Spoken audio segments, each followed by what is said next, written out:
ថៃថាវគេធ្វើពីឆៃពៅជក់ស្ពៃគេធ្វើពីស្ពៃចុះឆាជក់ស្ពៃគេធ្វើពីអីវិញជំរាបសួរបងប្អូនថ្ងៃនេះខ្ញុំនឹងបង្ហាញបងប្អូនអំពីរបៀបឆាជក់ស្ពៃនឹងឲ្យមានរសជាតិឆ្ងាញ់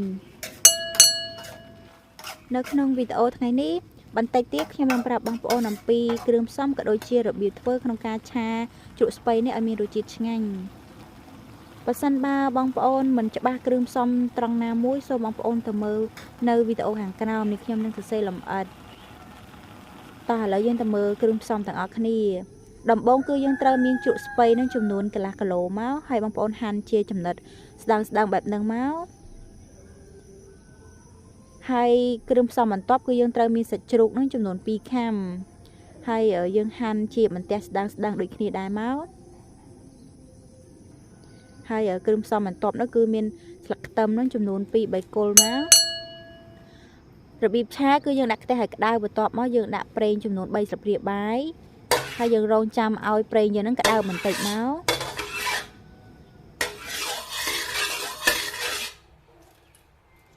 បន្ទាប់ពីប្រេងយើងបានឡើងក្តៅល្អហើយយើងធ្វើការដាក់ខ្ទឹមដែលយើងបានចិញ្ច្រាំហ្នឹងចូលហើយរំលីងឲ្យឡើងឈ្ងុយបន្តិចមក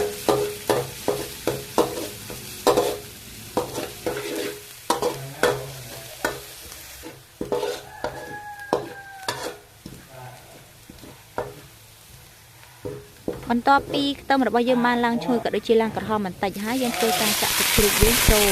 ហើយយើងរំលីងសាច់ជ្រូកជាមួយនឹងខ្ទឹមបំពងយើងនឹងឲ្យឡើងឈ្ងុយក៏ដូចជាឡើងក្រៀមបន្តិចសិនមក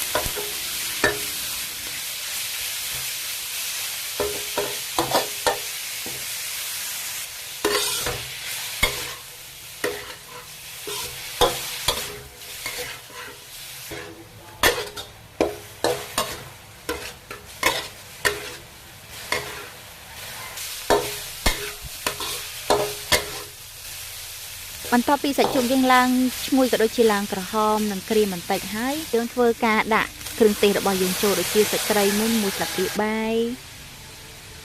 ប្រេងខ្យងនោះ2ស្លាបព្រាបាយហើយនឹងស្ករសនោះ1ស្លាបព្រាបាយហើយរ៉ូឌី1ស្លាបព្រាបាយហើយនឹងប៊ីចេងនោះ1ស្លាបព្រាកាហ្វេហើយខ្ញុំបន្ថែមជាមួយនឹងទឹកជ្រក់ស្ពៃនឹងបន្តិចប្រហែលជា4ស្លាបព្រាបាយបន្ថែមដើម្បីឲ្យឆារបស់យើងនឹងរាងជូរពីព្រោះឆាជក់ស្ពៃនេះយើងយករសជាតិរបៀបរាងជូរប្រៃហើយនឹងផ្អែមបន្តិចទើបវាមានរសជាតិឆ្ងាញ់បន្ទាប់មកយើងធ្វើការឆាត្រឡប់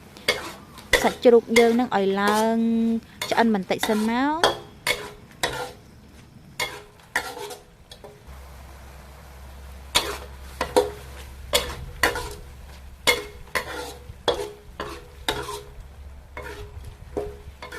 បន្ទាប់ពីយើងបានឆាត្រឡប់សាច់ជ្រូករបស់យើងរាងឆ្អិនបន្តិចហើយយើងធ្វើការដាក់ជ្រក់ស្ពៃយើងនឹងចូលទៅហើយយើងធ្វើការឆាត្រឡប់គ្រឿងរបស់យើងនឹងជាមួយនឹងជ្រក់ស្ពៃរបស់យើងឲ្យចូលជាតិគ្នាល្អទៀតមកហើយយើងរងចាំឲ្យឆារបស់យើងនឹងឡើងពុះមួយអំពុះបន្តិចសិនមកដើម្បីឲ្យ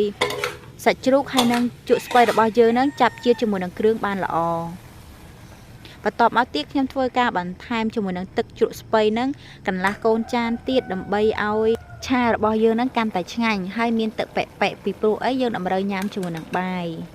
បន្ទាប់មកទៀតខ្ញុំធ្វើការចាក់ពងមាន់ឬក៏ពងទានឹងចំនួន1គ្រាប់ចូលទៅដើម្បីឲ្យឆារបស់យើងនឹងខាប់បន្តិចហើយនឹងបង្កើនរសជាតិនឹងកាន់តែឆ្ងាញ់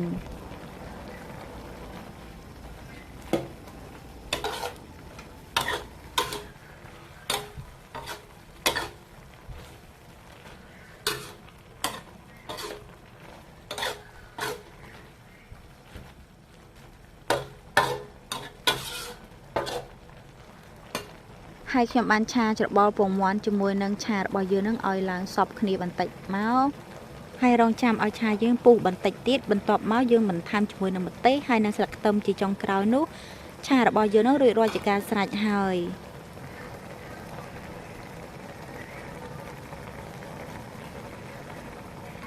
តោះឥឡូវឆារបស់យើងនឹងបានឆ្អិនរួចរាល់ជាការស្រេចហើយយើងទៅរៀបចំម្ហូបរបស់យើងនឹងដាក់ចានទាំងអស់គ្នា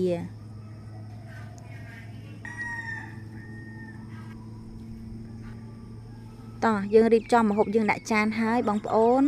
วิธีសាស្ត្រធ្វើក៏ងាយៗហើយគ្រឿងផ្សំនោះក៏ងាយៗដែរបងប្អូនទាំងអស់គ្នាអាចសាកល្បងធ្វើបានណាឆាមួយមុខនេះគឺមានរសជាតិឆ្ងាញ់ហើយរាងជូរក៏ដូចជារាងផ្អែមហើយនឹងប្រៃឡំ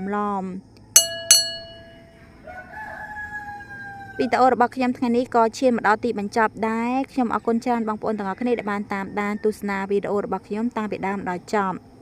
បើសិនបើបងប្អូនមានជាសំណួរឬក៏ចម្ងល់អ្វីអាច comment នៅក្នុងវីដេអូខាងក្រោមបានខ្ញុំពឹងពាក់ឲ្យបងប្អូនទាំងអស់គ្នាជួយចុច like ក៏ដូចជាចុច share ក៏ដូចជា subscribe វីដេអូរបស់ខ្ញុំបានច្រើនផងណាដើម្បីបានវីដេអូថ្មីទៀតអរគុណជម្រាបលា